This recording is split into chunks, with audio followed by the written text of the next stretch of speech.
इस कहानी की शुरुआत में हमें उस दुनिया को दिखाया जाता है जो आज की दुनिया से पूरी तरह से अलग है। यहाँ पर धरती बंजर हो चुकी है। लोग पानी के लिए एक दूसरे को मार सकते हैं, क्योंकि इस दुनिया में जो सबसे बड़ी कमी है वह कमी पानी की है। यहाँ पर हमें और मेष नाम की का आदमी को दिखाया जाता है जो अपने बेटे और बेटी के साथ टाउन हाउस में रहता है। आज भी उसके पास एक बहुत बड़ी जमीन है। कई साल पहले उसके पिता और वह खेती किया करते थे, तभी जमीन हरी भरी हुआ करती थी, लेकिन उसके बच्चों ने कभी भी इस जमीन को हरा भरा नहीं देखा। वर्णन इसको आज भी यकीन है कि एक बार फिर से जमीन हरी होगी, हालांकि कभी भी लोगों को ऐसा नहीं लगा था। इसीलिए सब के सब इस जगह को छोड़ चुके होते हैं।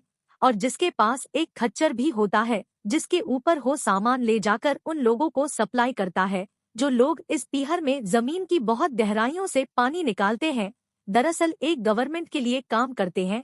अपने बेटे के साथ उनके पास जाता और कहते हैं कि मुझे सिंचाई के लिए पानी की जरूरत है, लेकिन वह साफ साफ मना कर देते हैं, क्योंकि इतना पानी कभी कोई नहीं दे सकता, और अगर देखा भी तो उसके लिए बहुत बड़ी कीमत चुकानी पड़ेगी। अवनीश अपने बेटे और अपने खच्चर के साथ यहाँ से वापस घर के लिए निकल पड़ता है, लेकिन उसकी खच्चर की टांग टूट जाती है। ना चाहते हुए भी उसे मारना पड़ता है।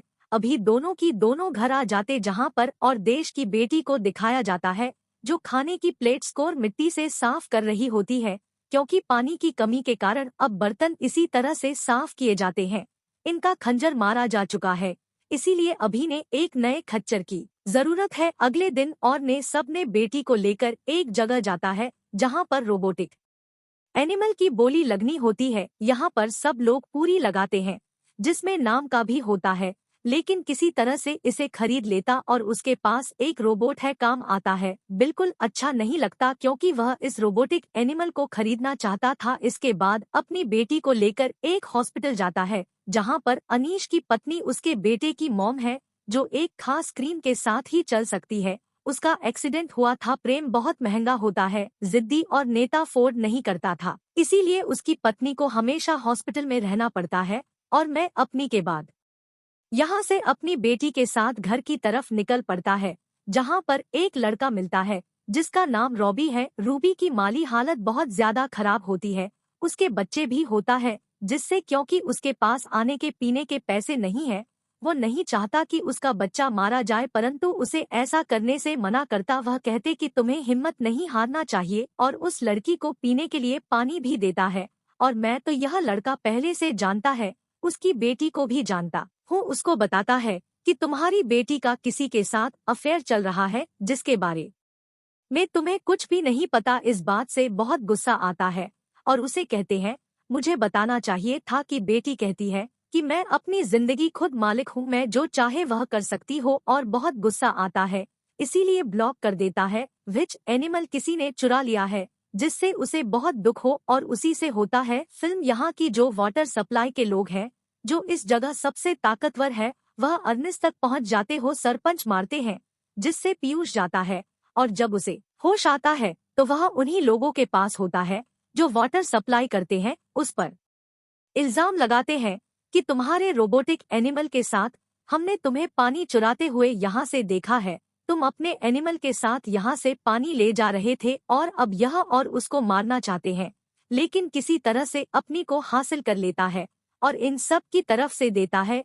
उसे निकलने का, भागने का मौका मिल जाता है। एनिमल को खरीदना चाहता था, वह फ्रेम को ढूंढना शुरू कर दो और एक जगह होते फिल्म मिल जाता है। प्ले म्यूजिक रोबोटिक एनिमल को चुराया था और क्लेम को इंसान था जिसने उसके robotic animal save water supply वालों का बहुत सारा पानी चुराया था। दरअसल इस पानी को बॉर्डर की दूसरी तरफ जाकर पूछना चाहता है, ताकि बहुत सारे पैसे कमा सके, और उसे अपनी गन पॉइंट पर ले लेता और कहता है कि तुम्हें वाटर सप्लाई वालों के पास वापस जाना पड़ेगा, ताकि मैं अपनी बेगुनाही साबित करता हूँ। उसके पास ले जाने लगता है। धीरे धीरे उसकी बहुत याद आती है। बाकी पानी को हम भेज देंगे, जिससे में बहुत सारे पैसे मिलेंगे जब हम आपस में बांट लेंगे। उनसे अपनी बॉडी को हाइड्रेट करने के लिए कुछ पानी पी लेता है, और वह पानी बेचना नहीं चाहता, कि फ्लेम को ऑन वाटर सप्लायर के पास ले जाना चाहता है। पानी पीने के बाद भी उसके कदम लड़खड़ा रहे होते हैं, दरअसल वह बहुत ज्यादा थक चुका है, उसके खराब होती है, इस चीज को आप जाता है, वह दूसरों पर पत्थर मारते हैं, जिससे उसकी मृत्यु हो जाती है और इस मौत को इस तरह से प्लांट करता है कि सबको ऐसा लगे कि रोबोटिक एनिमल और नेट को मारा है, उसकी बॉडी को और रोबोटिक एनिमल को वहीं पर छोड़कर सीधा अमित के घर जाना है। उसकी बेटी से मिलता है लड़का होता है जिससे उसकी बेटी प्यार करती है, चली जाती है, उसकी बेटी को दिखाया जाता है। जब उसके पिता पूरा दिन घर पर नहीं आते तो वह अपने पिता को ढूंढने के लिए जाता है, जहां पर सबसे पहले उस दिन मिलता है और अब उसे पता चल चुका है कि उसके पिता की मृत्यु हो चुकी है। वाटर सप्लायर्स के पास उस बोतल को लेकर जाता है। वाटर सप्लायर समझ जाते हैं कि और यदि उनके पानी को नहीं चुराए होता तो बाकी का पानी भी वहीं पर होना चाहिए था, जो कि वहां पर नहीं था। साथ ही फिल्म ने पूरी मौत को इस तरह से प्लांट किया होता है कि सब को यह लगे कि रमेश को किसी और ने नहीं बल्कि उसी के रोबोटिक एनिमल ने मारा है। इसीलिए घर आने के बाद रोटी के टुकड़े टुकड़े करना चाहता है।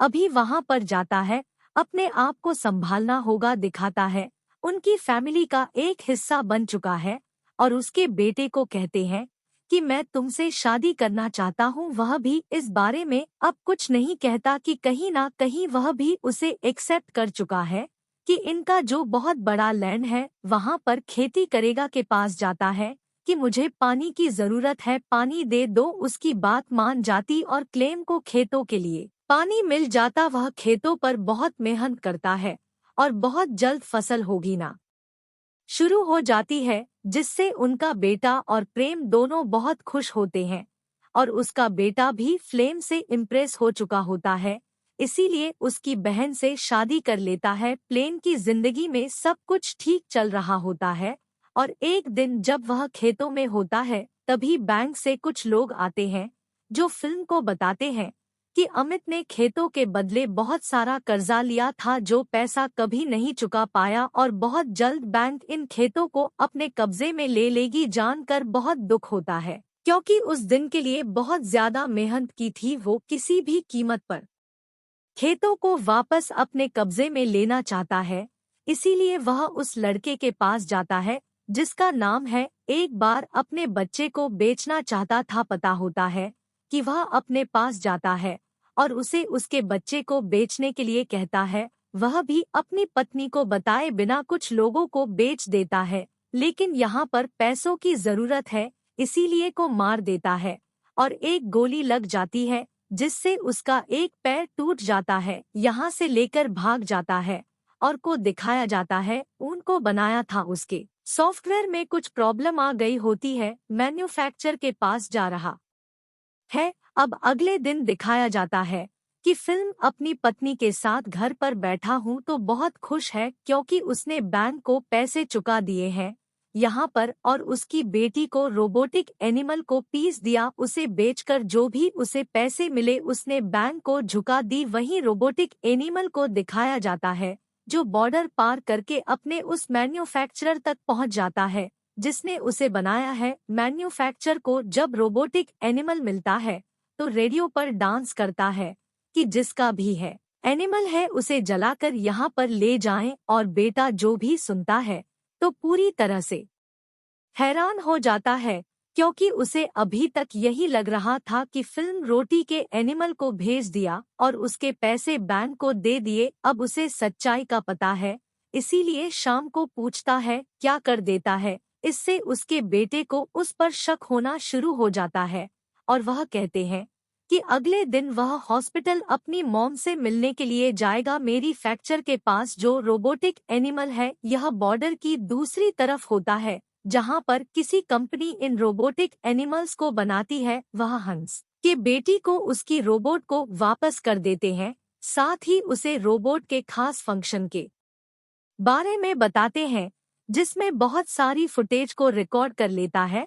और जब हम इसके बेटा उन फुटेज को देखता है तो उसे पता चलता है कि जिसने उसके पिता को मारा था वह और कोई नहीं बल्कि फिल्म है। यह देख कर वो पूरी तरह से चौंक जाता है और उसे पता चल जाता है कि इस जगोटी कैनिबल ने उसके पिता को नहीं मारा बल्कि फिल्म ने मारा है। वह घर वापस आता है, फिल्म से पूछता है कि रोबोटिक एनिमल अपने घर वापस आ गया जबकि तुमने कहा था कि तुमने उसे बेचकर बैंक को पैसे चुकाए हैं। इस बात पर भी छूट गया है, जिसके बेटे और गुस्सा आता है, लेकिन इस वक्त वह कुछ भी नहीं कहता है कि तुम ही बुला रहा था, जो सुनकर हैरान हो जाता है। उसने मारा था इस बात पर ध्यान नहीं देता, अब उसी का होता है। वह कहते हैं कि मैं बहुत परेशान हूँ, यहाँ से बहुत दूर एक भी होता है, लेकिन जब थोड़ा सा आगे जाता है तो वह 1 घंटे के अंदर के जाता है और गिरने की वजह से उसके दोनों पैर टूट जाते हैं और तभी उसे अपने ऊपर एक परछाई दिखती है। यह परछाई और नेट के बेटे की होती है। दरअसल उसी नैरोबी के नाम से उसे झूठा लेटर लिखा था और जब फिल्म उसकी आंखों को देखता है तो उसे पता चल जाता है कि और उसके बेटे को सब कुछ पता है। मुझे यकीन दिलाने की कोशिश करता है कि वह एक एक्सीडेंट था, मैंने जानबूझकर कुछ भी नहीं किया। बराबर नेट के बेटे को सब कुछ पता है। इस्लाम को मारकर वहां से अपनी रोबोटिक एनिमल को लेकर घर वापस आ जाता है। घर पर वह अपनी बहन को प्लेन के बारे में कुछ भी नहीं पता था, क्योंकि वह प्रेम के बच्चे की मां बनने वाली हो, प्रेग्नेंट है। वापस नहीं आता तो अपने भाई से पूछती है कि अभी तक वापस नहीं आया, उसे कुछ और इंतजार करना छोड़ चुकी है, हमको घर वापस आना चाहिए चुकी है। जिनकी मॉम को चलने के लिए ताकि विश करते हैं कि इनके घर में अब एक बेटी पैदा हो। इसी के साथ ही फिल्म यहीं पर खत्म हो जाती है। यह फिल्म 2020 में रिलीज हुई थी। IMDb पर इसकी रेटिंग है 5.9। उम्मीद करते हैं कि यह कहानी आपको पसंद आई होगी।